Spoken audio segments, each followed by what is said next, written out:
yeah. It's Tuesday night, boys and girls.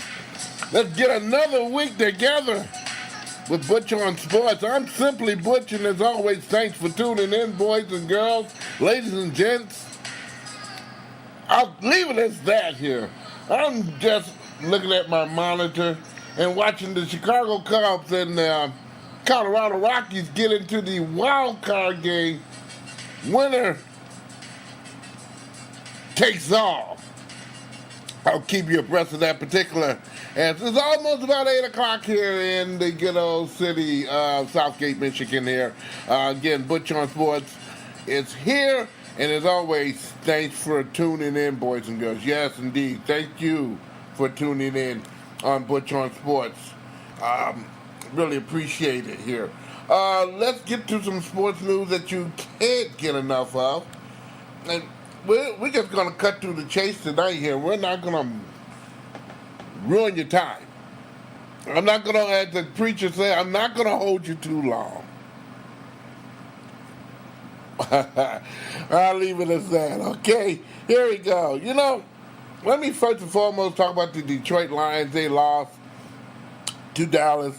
But what upset me so much was the characteristic assassination of one Golden Tate. He caught the ball, he juked the defender, he took it down to the sideline. At the 10-yard line, he began to high step, turned back toward the defender, chasing them, making sure he saw what he was doing, and didn't even step in the end zone to get the assured touchdown. But teasing the guy, taunting him as he finally stepped over the line. And he did it twice. Twice in the game. This is a game that the Detroit Lions lose to the Dallas Cowboys on a tremendous play by Ezekiel Elliott. Remember I said 4 or 5 weeks ago and some weeks ahead of time that if the Detroit Lions are going to be successful this year, they're going to have to run the ball on offense.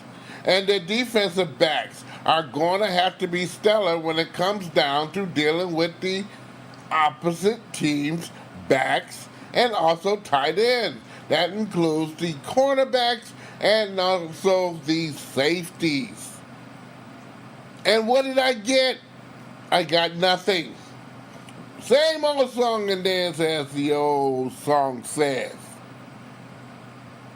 But what irked me so well in this particular game was Golden Tate and his condition of condition. And the head coach didn't say nothing to this young man and let him know in some type of coming to Jesus meeting that will not be tolerated here. What you did last year is fine, young man, but if you do it again this year, you're gone. Or you'll be heavily suspended by me. And unless you got money to burn, I wouldn't do that if I were you. Play hard, play rough, play with passion. I'm surprised the referee or one of those officials did not throw a flag on the guy. Yeah, because that is taunting in its utmost. That's not entertaining the fans. The fans don't want to see that, especially Detroit Lions fans that every year, consistently, since 1957, have not won a championship. Losing every doggone thing. You think they want to see that? You trolling around like you're doggone one of the Smurfs? Doesn't make a doggone bit of sense. Ain't no way.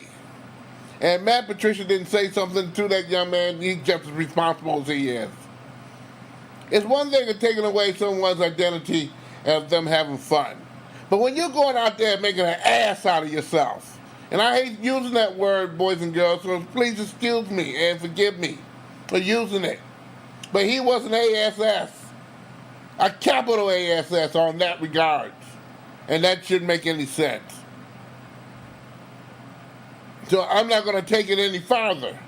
Hopefully Golden Tate, hopefully the management of Detroit Lions staff, hopefully the players look at that as a strong detriment of character to the fans who pay your salary. Because that embarrassed all of us. We can't go in a supermarket and buy, a loaf of bread without somebody from another city laughing at us. Your Detroit Lions. No wonder y'all don't win. Yeah, right. They got that all together.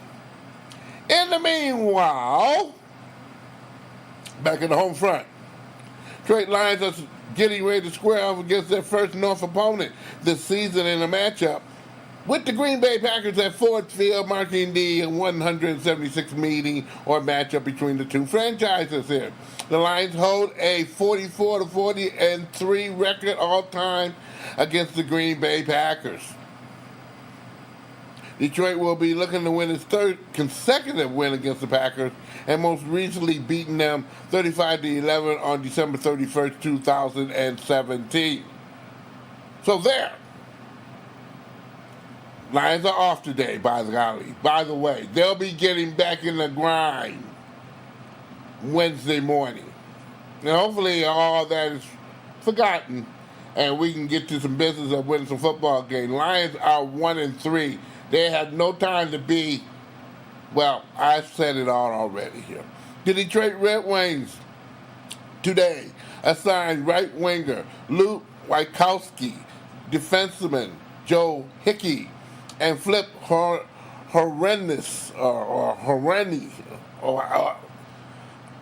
Philippe is his first name, to the American Hockey League Grand Rapids Griffins. The move reduces the Detroit Red Wings active roster to 22 players. That means they have 13 forwards, 7 defensemen, 2 goaltenders. The Red Wings will open up the 2018-19 regular season on Thursday when they host the Columbus Blue Jackets, who are going to be a pretty good doggone team in his own rights. 7:30 at Little Caesars Arena. Yes, and you can watch it on Fox, of course, but it's nothing like being down there with all the pleasantry of a opening night pre-game festivities at the Chevrolet Palace. And Arena Live begins about 3 o'clock that afternoon. The fun gets underway by celebrating the opening night with a pre-game festivity at the Chevrolet Palace and Arena Live starting at 3 p.m. with tickets to the game. Fans without tickets can stay outside of this particular venue and have some fun watching the home opener with some live music, entertainment, interactive games, some food, some drinks, and much more. Player introduction will start at 7:20. So the fans are encouraged to be in their seats around about 7:15 prior to the puck dropping at 7:30 to witness a beautiful laser light show on the ice. And some other surprises, which I'm going to get to in a few minutes there. The introduction of the Red Wings roster, the largest seamless center, huge video board and ice projection, LED sky deck, ceiling grits, theatrical lighting display will create a visual experience the Red Wings fans don't want to miss. And also, you fans in attendance at the home game will receive a red and white commemorative rally towel featuring the new Hockeytown logo presented by Coca-Cola and Meijer and the Detroit Red Wings. And they also announced that Detroit Red Wings, I'm talking about our Red Wings here, that Henrik Zetterberg will perform the ceremonial puck drop at the game on Thursday. Now what you pay. But if you can't pay for it, come on out there around 3 o'clock in the afternoon. If you can sneak away from work, and a lot of people downtown is going to come to the area there where they're going to be partying up and down Cass Avenue, Woodward Avenue, you name it.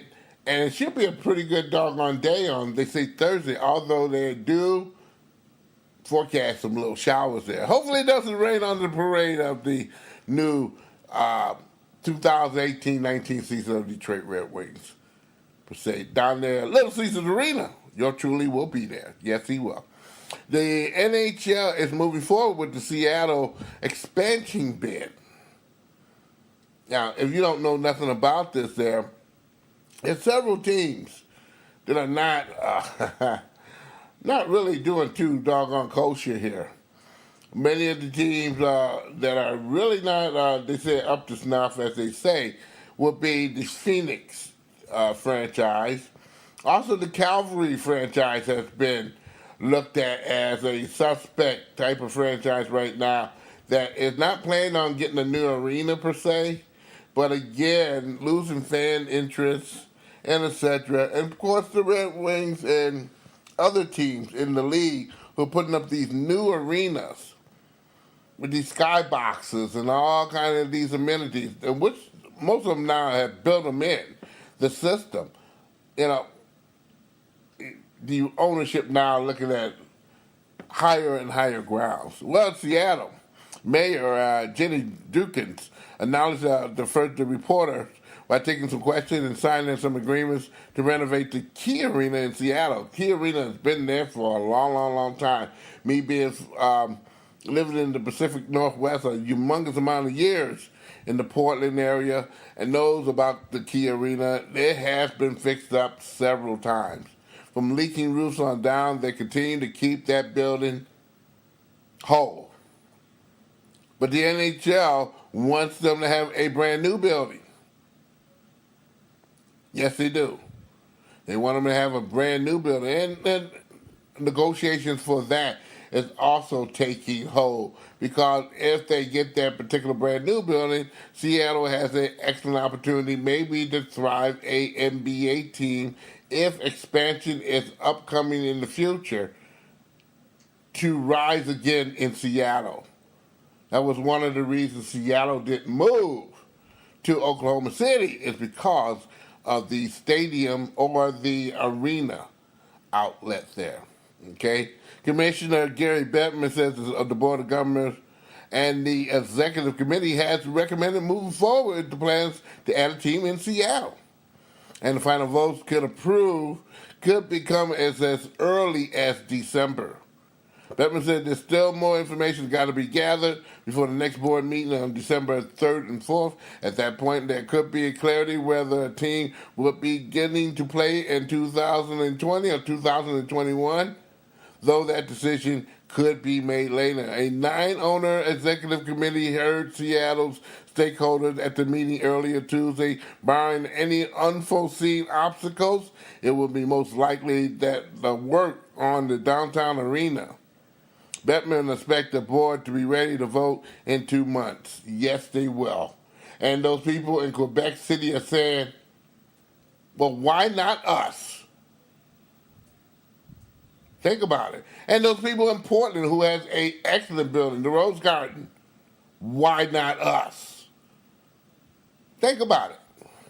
The Minnesota Twins have fired their manager, Paul Molitor, after reigning the American League Manager of the Year after 4 seasons with a 305-343 win-loss record. Molitor was hired at the end of the 2014 season, replacing Ron Gardenheimer, who is right now the current manager of the Detroit Tigers, who have been fired by the Twins after 13 seasons. Molitor is a baseball Hall of Famer as a player, still has 2 years and over $3 million left on his contract. According to Major League Baseball's Mark Frenson, Molitor has been offered a different position with the Twins, but it's not clear if he's going to accept it or leave the organization altogether, which, again, he has 3 million reasons why the Twins would like him just to be a consultant, so they don't give him away money for free because they got to give it to him anyway. 2018 season was very rough for the Twins, coming from 2017, which was surprisingly successful, resulting for the Twins winning the second AL wildcard spot. They also were defeated by the New York Yankees, but seemed like something was in the air for them to have a great big season in 2018, which didn't happen. The Twins went 78-84, finishing 13 games out of first place. And Cleveland looking at him saying, ha, ha, ha. Mike Zosha started off with a smiling face in front of the crowd that he was talking to today, but wasn't for long that he was in tears. Yes, he stepped down as the manager of the Los Angeles Angels after 19 seasons on Sunday, but officially doing it today, ending the longest current tender in Major League managerials, standing up to the step, as I will call it there. He has a major coming from behind victories. It was been second to none. It's been incredible, he said, of his time in Anaheim. Solskjaer guided the Angels to the franchise-only World Series title in 2002, starting the stretch with 6 playoff appearances and 5 AL West titles in 8 years. He finished with a record of 1,650 wins and 1,428 losses there. Very good indeed. 19 seasons. Woo! And he'll be okay there the rest of his life. The Detroit Tigers avoided some, in their worst case scenario there, they didn't finish dead last, as their record is the same as it was last year. Yes, I said it. They were 64-98 last year. They was in last place, and they was the second to the worst team of all of baseball. This year, there were other teams that were worse than they were. The Detroit Tigers this year will get the 5th pick in the draft. However, Al Avila said we felt that we had a good year for our first year of our rebuild. We played with a lot of players making their major league debut. We saw some good performances. We saw some that were not so as good. Detroit, again, it was 64-98, the same record they had last year, which ended up in the tie for the worst record of all of baseball. So there. They picked 5th in the draft. So you can say whatever you want. Detroit Tigers. Yeah, and you know what? And hopefully, you know what? I hope they don't drag this out to a no, not one. I'm talking about the Tigers and this rebuilding crap. Rebuild is another way of saying we boo-booed on ourselves. Because there's some good people out there. Good people out there indeed. And I don't mean no harm. I don't mean no harm. But you know what? With the talent that's being reconciled out there, you know, and the Tigers have some talented people, they have to get out there and find some hitters. Now, Miguel Cabrera, make sure that he's healthy. That's number one, the pension there. Number 2, make sure some hitters advance to do something better. And they haven't done it in quite some time. Expectations must be high for the Detroit Tigers. And we got plenty of time to talk about them throughout the season there, and we will. Throughout the year and the current months, and we'll do that. Let's move on here to something that is deeply close to my heart this weekend. Yes, the Riders' Cup. I watch every day of it. Yes, I don't know what the natural alarm clock was just brewing or what there, but on Friday I got up at 1:55 and put on the Golf Channel, and either I watched it or either the Golf Channel watched me as I slept. But it wasn't pleasant watching, when I tell you that right now, watching the USA team get their rear end hung to them. I mean, hung to them. 17.5 versus 10.5. Yes, in France at that. A delicious rear end kicking, second to none in that Riders' Cup. Europe was feasting very much so on the United States of America. So I guess the question just should be asked, not making any excuse for Europe because they won fair and square. Let's look at the scenario here.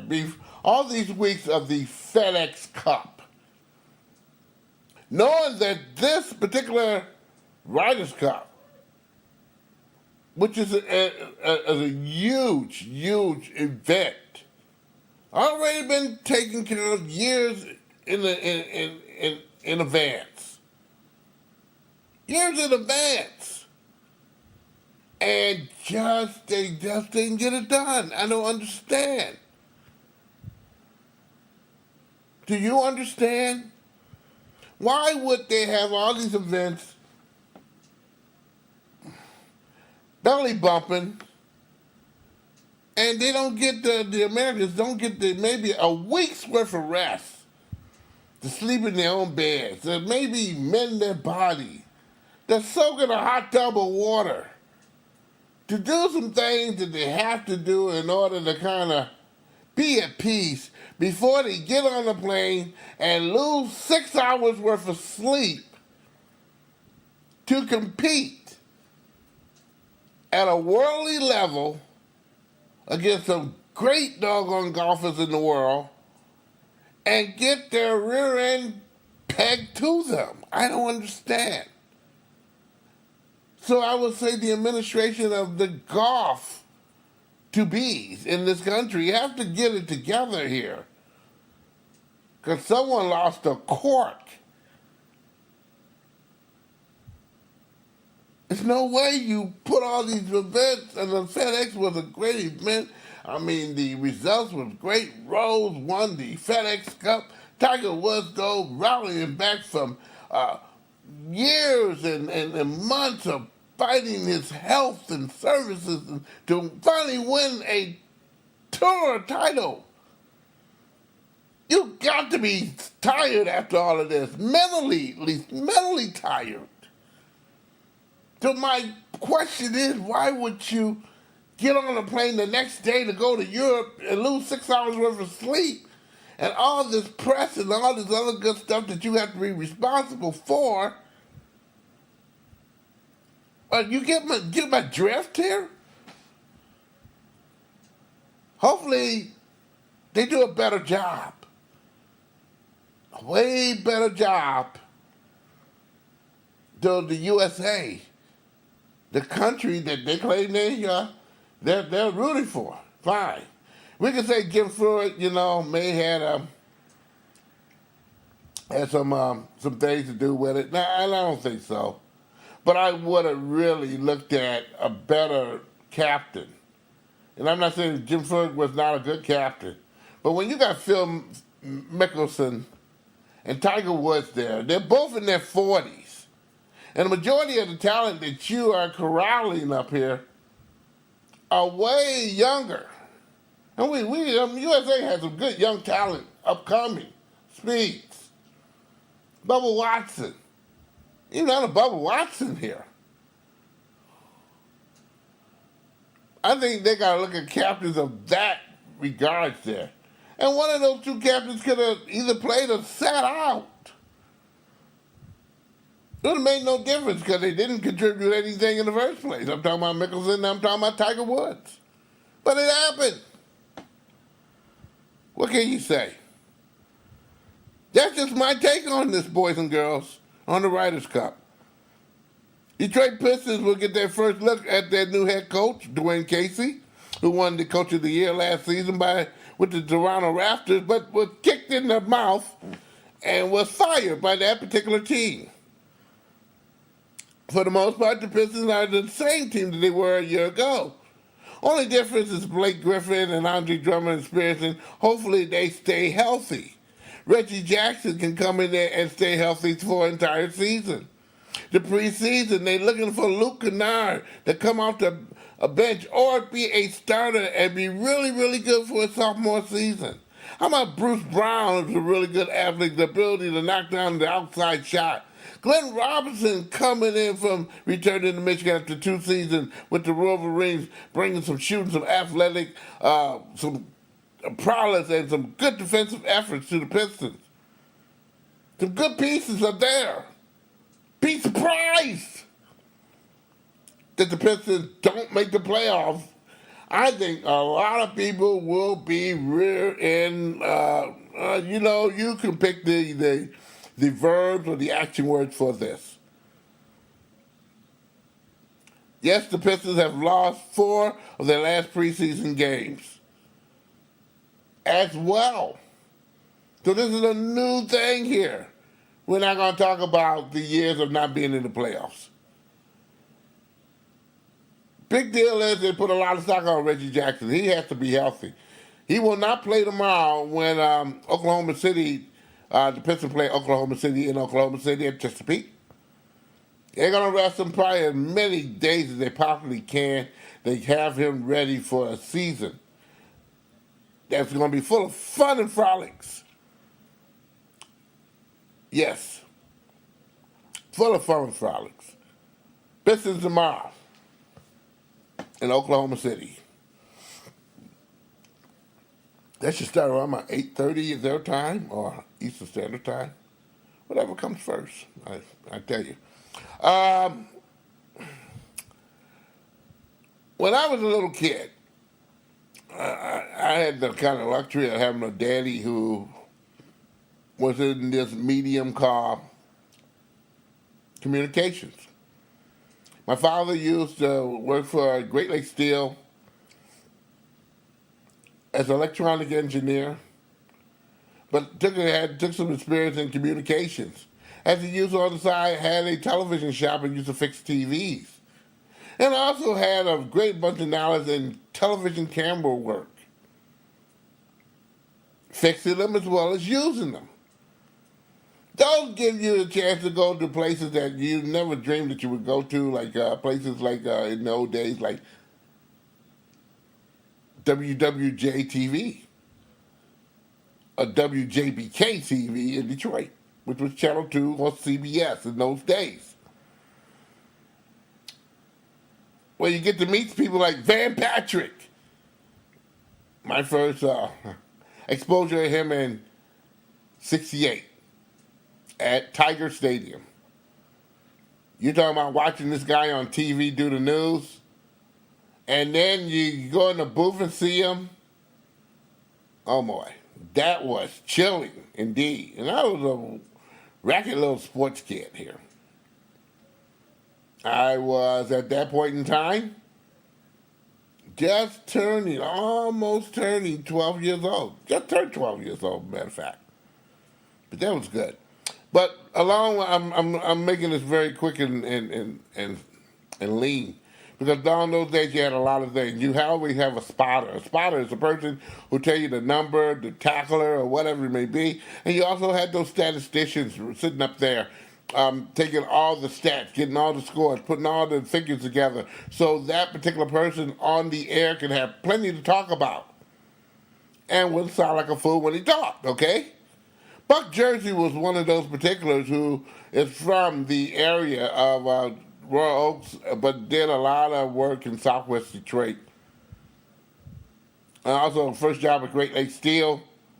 Used to do as Churchy over there in Delray. Used to keep up his stats. Used to work with Van Patrick with CBS and WJBK-TV doing the Lions. And also moving on to Notre Dame football when the Mutual radio station would do the play-by-play informational stuff like that there. Jersey rarely was acknowledged for his air supplying on the spot play-by-play information, what was very vital at the time when radio announcers would do radio. But when you listen to those radio announcements and radio shows, you know, most of our job, and I do a radio show in general, and I'm doing this show, most of our job is research. What facts can we bring to the light that basically you haven't even heard of? And that's the magic of doing radio here. We do a lot of work behind the scenes before we bring everything to you on the air. Well, Buck Jersey was one of those particular persons. He had a career that spanned all the way from 1965 when the Detroit Lions was playing at Tiger Stadium. He played a lot of stuff. He did a lot of stats for CBS Sports. He did some work for Mutual Radio when Notre Dame games, where Man Patrick used to do the announcement for that there at Mutual Radio. He passed away. He passed away at 83 years old. Buck Jersey's funeral arrangements will be this Thursday in the Alliance State at Holy Cross Hungarian Roman Catholic Church, where he attended Mass and was a huge contributor, him and his wife, Patsy, for many, many years indeed. That Holy Cross Roman Catholic Church is on 8423 South Street in Detroit, Michigan. That's the old Southwest Side / Delray, okay? They'll get together at Sinbad's and have some talk and some food and do some remembering. His body's not going to be lying in the state because as soon as the funeral is over, he has donated his body to Wayne State School of Medicine. Instead of flowers, sending all these flowers and whatnot, they want you to make contributions to the American Diabetes Association on the recommendation of Paula Jersey, his wife there, okay? I'm giving you that information indeed for you to kind of resonate there. Great Buck Jersey was a great guy. He was a member of the Detroit Broadcasters Association, now the Detroit Media Association there, which I am a member of, and not currently, active here. I'll be active next month. But hey, just a person who would just do his thing and have some fun, and he was always a person who would give you the line shot of some great information per se there. With me saying all of that, it's time for me to say goodbye. Colorado is leading Chicago by a score of 1-0.